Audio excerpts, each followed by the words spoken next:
apa yang kita harapkan dari anak-anak kita waktu mereka menghadapi masa sulit.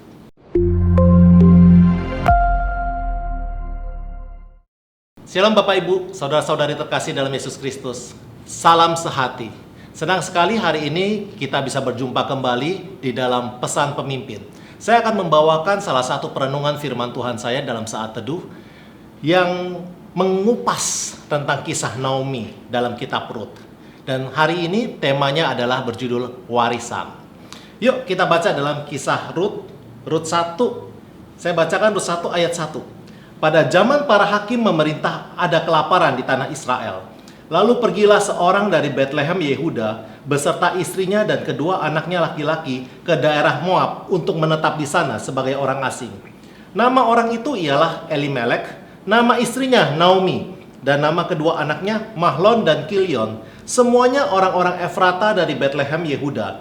Dan setelah sampai ke daerah Moab, diamlah mereka di sana. Ayat 3. Kemudian matilah Elimelek, suami Naomi, sehingga perempuan itu tertinggal dengan kedua anaknya. Keduanya mengambil perempuan Moab, yang pertama bernama Orpa, yang kedua bernama Rut.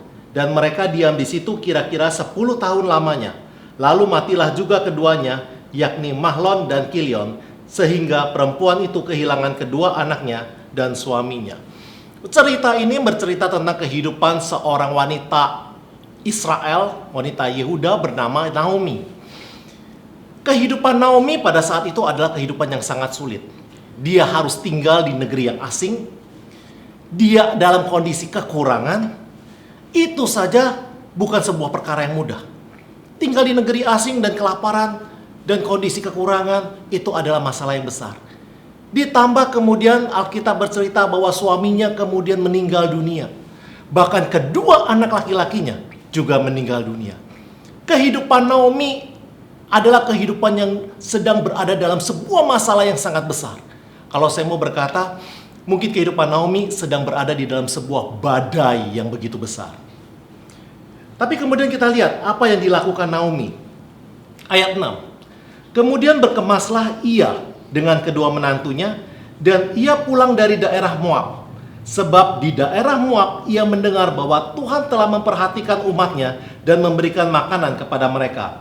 Maka berangkatlah ia dari tempat tinggalnya itu bersama-sama dengan kedua menantunya.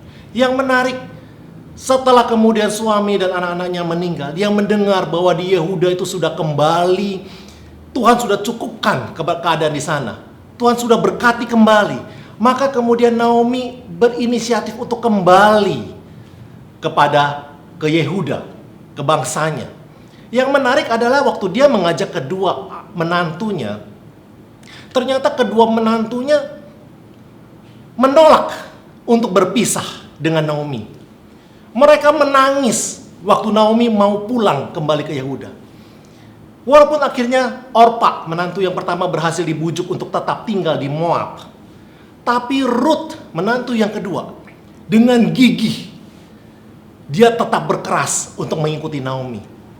Kita lihat dalam apa yang dilakukan oleh Rut. Ayat 16. Tetapi kata Rut, jangan desak aku meninggalkan engkau dan pulang dengan tidak mengikuti engkau. Sebab kemana engkau pergi, di situ jugalah aku pergi. Dan di mana engkau bermalam, di situ jugalah aku bermalam. Bangsamulah bangsaku dan Allahmulah Allahku. Di mana engkau mati, aku pun mati di sana. Dan di sanalah aku dikuburkan. Beginilah kiranya Tuhan menghukum aku, bahkan lebih lagi daripada itu, jika sesuatu apapun memisahkan aku dari engkau, selain daripada maut. Siapakah Rut? Rut adalah wanita dari bangsa Moab. Dibesarkan di Moab, dengan nilai-nilai Moab. Moab adalah bangsa yang tidak mengenal Allah. Bangsa yang menyembah berhala.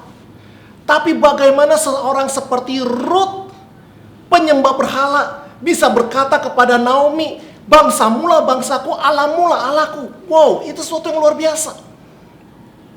Bapak Ibu, ada satu hal yang menarik begini. Firman Tuhan selalu berkata begini, janganlah bangsa Israel menikah dengan bangsa lain. Kenapa? Karena sepanjang sejarah kisah-kisah dalam perjanjian lama, kita melihat bahwa mayoritas bangsa Israel yang menikah dengan bangsa lain, akibatnya mereka meninggalkan Allah. dan kemudian menjadi penyembah berhala. Maka itulah sebabnya kenapa Tuhan berkata, jangan menikah, jangan bercampur dengan pasangan bangsa lain. Tapi hal yang luar biasa terjadi buat Ruth. Ruth adalah wanita bangsa lain yang kemudian berubah menjadi penyembah Allahnya bangsa Israel. Kenapa Ruth bisa berubah? Bapak Ibu, inilah yang menjadi perenungan saya. Alkitab tidak mencatat dengan jelas, tapi yang satu hal yang saya tahu, 10 tahun Naomi bersama-sama dengan Ruth, Naomi berhasil mempengaruhi Ruth. Nilai-nilai Naomi berhasil ditanamkan kepada Ruth. Bahkan di saat-saat yang tersukar dalam kehidupan Naomi, Naomi bisa mentransferkan sebuah nilai yang luar biasa buat menantu-menantunya, terutama buat Ruth. Dan itulah sebabnya sampai Ruth bisa berkata, kemana engkau mati, aku pun akan mati di sana. Bangsamu akan menjadi bangsaku dan Allahmu menjadi Allahku. Alkitab akhirnya menutup kisah Naomi dengan ayat dengan sebuah peristiwa dalam Rut 4 ayat 14. Dikatakan begini, sebab itu perempuan-perempuan berkata kepada Naomi, terpujilah Tuhan yang telah rela menolong engkau pada hari ini dengan seorang penebus. Termasyurah kiranya nama anak itu di Israel, dan dialah yang akan menyegarkan jiwamu dan memelihara engkau pada waktu rambutmu telah putih. Sebab menantumu yang mengasihi engkau telah melahirkannya, perempuan yang lebih berharga bagimu dari 7 anak laki-laki. Kisahnya diakhiri dengan Ruth kemudian menikah dengan Boaz, orang yang terpandang, orang kaya di Israel. Dan kemudian itu mengangkat Naomi. Sampai wanita-wanita, perempuan-perempuan di bangsa Israel berkata, oh kamu wanita yang paling beruntung, menantumu lebih hebat daripada 7 anak laki-laki. Luar biasa. Tapi hari ini kita belajar dari Naomi. Apa yang saya dapatkan? Dan hari ini saya mau bagikan. Yaitu begini, Bapak Ibu, apa yang kita harapkan dari anak-anak kita waktu mereka menghadapi masa sulit? Apa yang kita harapkan dari mereka waktu mereka dalam kondisi kekurangan? Apa yang kita harapkan dalam kehidupan mereka, respon mereka waktu mereka menghadapi masalah demi masalah yang begitu berat dalam kehidupannya? Bukankah kita berharap anak-anak kita, baik anak jasmani, baik anak rohani, mereka tidak akan menyerah?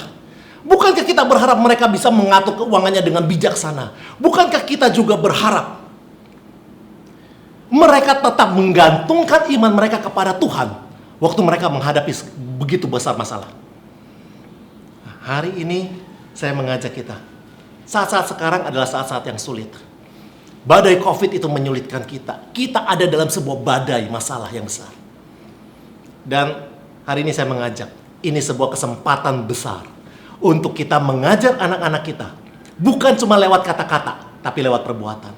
Tunjukkan kepada mereka bagaimana harus bersikap saat kita menghadapi kesulitan.